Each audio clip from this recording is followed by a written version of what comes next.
अस्सलाम वालेकुम नाजरीन, खुश आमदीद एच मार्केटिंग चैनल पर।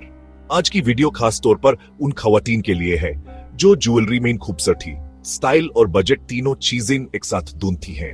हम आज अमेज़न पर दस्तयाब 3 बेहतरीन ज्वेलरी प्रोडक्ट्स का रिव्यू करेंगे जो अपनी खूबसूरती, मियार और अफोर्डेबिलिटी की वजह से लाखों दिल जीत चुकी हैं। तो आइए सबसे पहले नजर डालते हैं 6 sexy rhinestone earrings and sparkly bracelet set. ये शानदार सिल्वर इयररिंग्स और ब्रेसलेट का कॉम्बिनेशन खास तौर पर पार्टी और प्रॉम इवेंट्स के लिए डिजाइन किया गया है। इसका लॉबस्टर क्लास्प पहनने में आसानी फराहम करता है और राइनस्टोन डिटेलिंग हर लुक को क्लासी बना देती है। अमेज़न पर इसकी रेटिंग है 4.4 आउट ऑफ 5 स्टार्स और 652 से ज्यादा रिव्यूज। अब तक 1000 से ज्यादा बार खरीदा जा चुका है।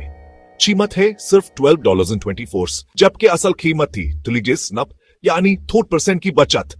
दूसरा प्रोडक्ट है जैकविन bride silver bridal necklace and earring set. ये राइनस्टोन चोकर नेकलेस और इयररिंग्स का ब्राइडल सेट खास तौर पर शादी ब्याह या फॉर्मल तकरीबात के लिए बेहतरीन है। ब्रास मटेरियल से बना हुआ ये सेट निहायत खूबसूरत फिनिशिंग के साथ आता है। रेटिंग है 4.3 आउट ऑफ 5 स्टार्स और 1312 से ज्यादा यूजर्स ने पसंद किया है। इस वक्त अमेज़न पर अमेज़न चॉइस में शामिल है।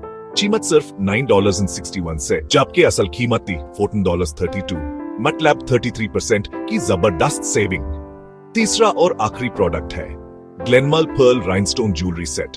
ये एक मुकम्मल सेट है जिसमें पर्ल नेकलेस, ब्रेसलेट और इयररिंग्स शामिल हैं। रेजिन और राइनस्टोन से बना हुआ ये सेट खास तौर पर बर्थडेज, ब्राइडल शावर्स और टी पार्टीज के लिए बहुत ही ग्रेसफुल इंतखाब है। रेटिंग है 4.2 आउट ऑफ 5 स्टार्स और अब तक 900 से ज्यादा बार खरीदा जा चुका है। कीमत सिर्फ 99 नाइस। नजरीन, अगर आपको वीडियो पसंद आई हो, अगर आपको लगे कि इनमें से कोई प्रोडक्ट आपकी ज़ेबो ज़ीनत में इजाफा कर सकता है, तो हमारी कोशिश को सराहने के लिए वीडियो को लाइक जरूर करें। और अगर आप ऐसे ही मजीद स्टाइलिश और यूनिक रिव्यूज से पहले देखना चाहती हैं, तो एच मार्केटिंग चैनल को सब्सक्राइब करना ना भूलिए। वैसे अगर आप ज्वेलरी को स्टाइलिश अंदाज में रखना चाहती हैं, तो एक खास वीडियो आपके लिए ऑलरेडी तैयार है। ऊपर आई बटन में एक स्मार्ट हैक छुपा है जिसे देखने के बाद आप ज्वेलरी को संभालने के पुराने तरीके भूल जाएंगे। शुक्रिया कि आपने वक्त निकाला। फिर मिलेंगे एक और दिलचस्प रिव्यू के साथ। तब तक के लिए अल्लाह हाफिज।